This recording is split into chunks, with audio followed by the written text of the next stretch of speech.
Vlog ಬಗ್ಗೆ ಹೇಳಬೇಕು ಅಂತಂದರೆ, ನಮ್ಮ ಮನೆಯ ದೇವರು ಚುಂಚನಗಿರಿ. ಯಾರೆಲ್ಲ ಚುಂಚನಗಿರಿ ಭೈರವನ ಭಕ್ತರಿದ್ದಾರೆ ಅವರೆಲ್ಲ ಒಂದು ಕಮೆಂಟ್ ಸೆಕ್ಷನಲ್ಲಿ ಒಂದು ಕಮೆಂಟ್ನ ಹಾಕಿ ಅಂತ ಹೇಳ್ತಾ, ಇವತ್ತು ದೇವಸ್ಥಾನಕ್ಕೆ ನಾವೆಲ್ಲ ಹೊರಟಿದ್ದೀವಿ. ಯಾರ್ಯಾರೆಲ್ಲ ಅಂತ ಅಂದರೆ, ಇವರು ನಮ್ಮ ಭಾವನ ಮಕ್ಕಳು, ಅಂದರೆ ಅರುಣ್ ಅಣ್ಣನ ಮಕ್ಕಳು. ಆಯ್ಪುವಾ ಕೀರ್ತನ ಹಾಕಿತ್ತು. ಇವ್ರಿಗೆ ನಾವು ಎಷ್ಟೊಂದು ಹೆಸರು ಇಟ್ಟಿದ್ದೀವಿ. ಮೊದಲನೇ ಹೆಸರು ಏನು, ಚಿಂಗಿಸ್ ಖಾನ್. ಆಮೇಲೆ ಇನ್ನೊಂದು ಹೆಸರು ಏನ್ ಕೀರ್ತನ, ಕಾಪಿ ರಾಣಿ. ನನಗೆ ಕಾಪಿ ಕ್ಯಾಟ್. ನಿನಗೆ 1000 ಹೆಸರಿದೆ ರೋಶ್ನಿ.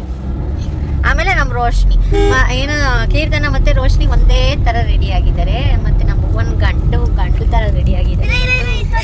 ಸೊ ನಾವೆಲ್ಲ ಹೊರಟಿದ್ದೀವಿ ನಮ್ಮ ಮನೆಯ ದೇವರು ಚುಂಚನಗಿರಿಗೆ. ಸೊ ಅದೆಲ್ಲ ಯಾವ ರೀತಿ ಇರುತ್ತೆ, ಎಷ್ಟೋ ಜನಕ್ಕೆ ಚುಂಚನಗಿರಿ ನೋಡ್ಲಿಕ್ಕೆ ತುಂಬಾನೇ ಇಷ್ಟ ಇರುತ್ತೆ. ಸೊ ಅದನ್ನ ನೋಡ್ಲಿಕ್ಕೆ ಈ ಬ್ಲಾಗ್ನ ಅಮ್ಮ ಸಮಾಧಾನ ಕೊನೆವರೆಗೂ ನೋಡು, ಕೊನೆವರೆಗೂ ನೋಡಿ. ಹೇಳಿ ಇವಾಗ ಹೇಳಿ ಮೇಡಮ್, ಇವಾಗ ಯಾಕೆ ಹೋಗ್ತಾ ಇದೀವಿ ಅಂದ್ರೆ ಕಮೆಂಟ್ ಸೆಕ್ಷನ್ ನೋಡಿ. ಏನೇನೋ ಹೇಳ್ತಾಳೆ. ಏನಕ್ಕೆ ಹೋಗ್ತಾ ಇದ್ಯಾ ನೀನು? ಹೌದು, ದೇವ್ರನ್ನ ನೋಡಕ್ಕೆ. ಆಮೇಲೆ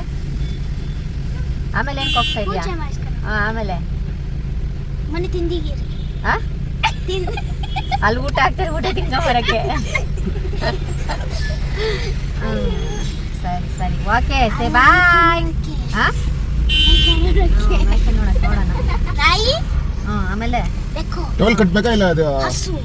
ಸರಿ ಓಕೆ. ಪ್ರತಿ ಸರಿ ಇಂಡಿಯಾಗೆ ಹೋದಾಗ ನಮ್ಮ ಮನೆ ದೇವರಿಗೆ ಹೋಗಿ ಬರೋವಂಥದ್ದು. ಸೊ ನಮ್ಮ ಮನೆ ದೇವರು ಚುಂಚನಗಿರಿ ಆಗಿರೋ ಕಾರಣ ಸೊ ನಾವು ಮಕ್ಕಳನ್ನೆಲ್ಲ ಕರ್ಕೊಂಡು ಹೋಗಿದ್ದಂಥದ್ದು. ಪ್ರತಿ ಸರಿ ಹೋದಾಗ ಪೂಜೆ ಮಾಡಿಸ್ಕೊಂಡೇ ಬರೋವಂಥದ್ದು. ಇಲ್ಲಿ ಹೋಗೋ ದಾರಿಯಲ್ಲಿ ತುಂಬ ಚೆನ್ನಾಗಿರುವಂಥ ನೇಚರ್ನೆಲ್ಲ ನೋಡಿಕೊಂಡು, ಈಗಂತೂ ಎಷ್ಟು ಚೆನ್ನಾಗಿ ಮಾಡಿದ್ದಾರೆ ಚುಂಚನಗಿರಿಯಲ್ಲಿ ಅಂತಂದರೆ, ನಾವು ಸಣ್ಣ ವಯಸ್ಸಲ್ಲಿ ಹೋಗ್ತಾ ಇದ್ದಾಗೆಲ್ಲ ಸಿಕ್ಕಾಬಟ್ಟೆ ನಡಿಬೇಕಾಗಿತ್ತು. ಈಗೆಲ್ಲ ಫುಲ್ಲು ನೀವು ಒಳಗವರೆಗೂ ನೀವು ಕಾರಲ್ಲೇ ಹೋಗುವಂಥದ್ದು.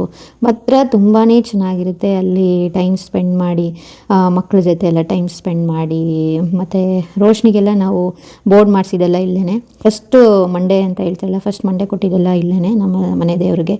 ಸೊ ನಾವೆಲ್ಲ ಹೊರಟ್ವಿ ಚುಂಚನಗಿರಿ ದೇವರು ಭೈರವನ್ನ ನೋಡಲಿಕ್ಕೆ. ಭೈರವನ ಪೂಜೆ ಎಲ್ಲ ಮಾಡಿಸ್ಕೊಂಡು ಯಾವ ರೀತಿ ಇರುತ್ತೆ ಅಲ್ಲಿ ಅಂತ ನಾನು ನಿಮಗೆ ಈ ವ್ಲಾಗಲ್ಲಿ ನೋಡಿಸ್ತಾ ಇರ್ತೀನಿ. ಕೊನೆವರೆಗೂ ಈ ವ್ಲಾಗ್ನ ನೋಡ್ತಾ ಇರಿ.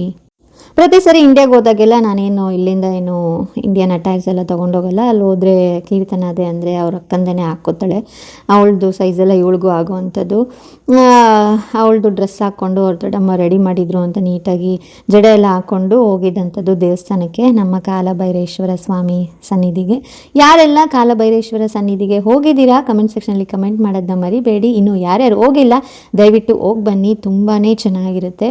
ಮತ್ತು ಅಲ್ಲಿ ಹೋದಾಗ ದೇವ್ರ ದರ್ಶನ ಮಾಡಿ ನೀವು ಅಲ್ಲಿ ಸಿಗೋವಂಥ ಊಟ ಮರೀದೆ ತಿನ್ಕೊಂಡು ಬನ್ನಿ, ತುಂಬಾ ಚೆನ್ನಾಗಿರುತ್ತೆ, ಎಷ್ಟು ರುಚಿಯಾಗಿರುತ್ತೆ. ನಾವು ಯಾವ ರೀತಿ ತಿರುಪತಿಗೆ ಹೋದಾಗ ಯಾವ ರೀತಿ ಲಡ್ಡು ಮರೀದೆ ಬರ್ತೀವಿ, ಅದೇ ಥರ ನಾನು ದೇವಸ್ಥಾನಗಳಿಗೆ ಹೋದಾಗ ಅಲ್ಲಿ ಕೊಡುವಂಥ ಊಟ ನಿಜವಾಗ್ಲೂ ತುಂಬಾ ಖುಷಿಯಾಗುತ್ತೆ. ಆ ಊಟ ತಿನ್ನೋದಕ್ಕೂ ಪುಣ್ಯ ಮಾಡಿರಬೇಕು. ಯಾಕೆ ಅಂತಂದರೆ ದೇವಸ್ಥಾನಗಳಿಗೆ ಹೋಗ್ತಾರೆ, ಊಟ ಸಿಗೋದಿಲ್ಲ, ಹೊರಗಡೆ ಹೋಗಿ ಊಟ ಮಾಡ್ತಾರೆ. ದೇವಸ್ಥಾನದಲ್ಲಿ ಯಾರು ಮಾಡ್ತಾರೆ ಅನ್ನೋ ಒಂದು ಇದಿರುತ್ತೆ ಒಬ್ಬೊಬ್ರಿಗೆ, ಅಯ್ಯೋ ಏನು ಇಲ್ಲಿ ತಿನ್ನೋದು ಅಂತ. ನನಗಂತೂ ತುಂಬಾ ಖುಷಿ ಆಗುತ್ತೆ. ನಾನು ನಿಜವಾಗ್ಲೂ ದೇವ ಸನ್ನಿಧಿಯಲ್ಲಿ ಹೋದಾಗ ದೇವ್ರನ್ನ ನೋಡಿ ಅಲ್ಲಿ ಊಟ ಸಿಕ್ಕಿದ್ರೆ ಮಾತ್ರ ತಿಂದೆ ಮಾತ್ರ ಬರೋದಿಲ್ಲ. ಅಷ್ಟು ಖುಷಿಯಾಗುತ್ತೆ ನನಗೆ ಆ ದೇವಸ್ಥಾನದಲ್ಲಿ ಊಟ ತಿನ್ನಲಿಕ್ಕೆ. ಮತ್ತು ಇವರ ಜಗಳ ನೋಡಿ ಇಲ್ಲಿ ಯಾವ ರೀತಿ ಜಗಳ ಮಾಡ್ತವ್ರೆ ಅಂತ.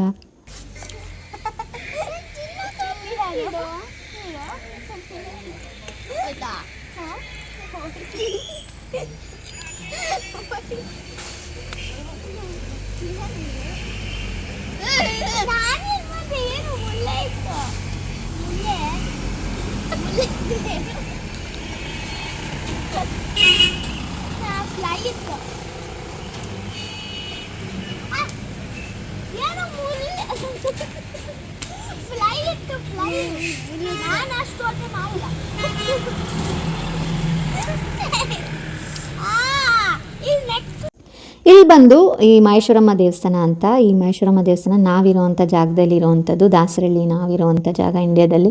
ಸೊ ಅಲ್ಲಿ ನನಗೆ ಇಷ್ಟವಾದಂಥ ದೇವಿ ಇವರು, ನನಗೆ ಇಷ್ಟವಾದಂಥ ದೇವ್ರನ್ನೆಲ್ಲ ಒಂದು ವ್ಲಾಗಲ್ಲಿ ಹಾಕೋಣ ಅಂತ ಸೇರಿಸಿರೋ ಅಂಥದ್ದು. ಸೊ ಇವರು ತುಂಬಾ ಪವಾಡ ಮಾಡಿರೋ ಅಂಥ ದೇವಿ.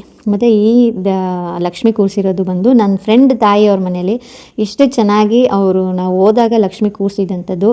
ಕರೆದು ನನಗೆ ಕುಂಕುಮ ಎಲ್ಲ ಕೊಟ್ಟಿದ್ದು. Thank you so much aunty, Jayasheela aunty, thank you so much.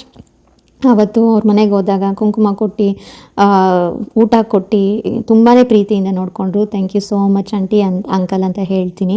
So ಇದಾಗಿತ್ತು ಇವತ್ತಿನ ವ್ಲಾಗ್. ಇಷ್ಟ ಆಗಿದ್ದಲ್ಲಿ ದಯವಿಟ್ಟು ಲೈಕ್ ಮಾಡೋದನ್ನ, ಶೇರ್ ಮಾಡೋದನ್ನ, ಇನ್ನೂ ಯಾರ್ಯಾರು ಸಬ್ಸ್ಕ್ರೈಬ್ ಮಾಡ್ಕೊಂಡಿಲ್ಲ ಅನು ಇನ್ವಿಟೇಷನ್ ದಯವಿಟ್ಟು ಸಬ್ಸ್ಕ್ರೈಬ್ ಮಾಡಿಕೊಂಡು ನೋಡಿ ಅಂತ ಹೇಳ್ತಾ, ಎಷ್ಟೋ ದಿನಗಳಾದಮೇಲೆ ಬರೋ ವ್ಲಾಗ್ಸ್ನೆಲ್ಲ ಹಾಕ್ತಾಯಿದ್ದೀನಿ. ಸೊ ನಿಮಗೂ ಇಷ್ಟ ಆಗುತ್ತೆ ಅಂತ ಭಾವಿಸ್ತೀನಿ. ಇಷ್ಟ ಆಗಿದ್ದಲ್ಲಿ ಏನು ಮಾಡಬೇಕು ಅಂತ ಹೇಳಿದೆ ಅಲ್ವಾ. ಸೊ ವ್ಲಾಗ್ಸ್ನೆಲ್ಲ ನೋಡ್ತಾ ಇರಿ. ಧನ್ಯವಾದಗಳು.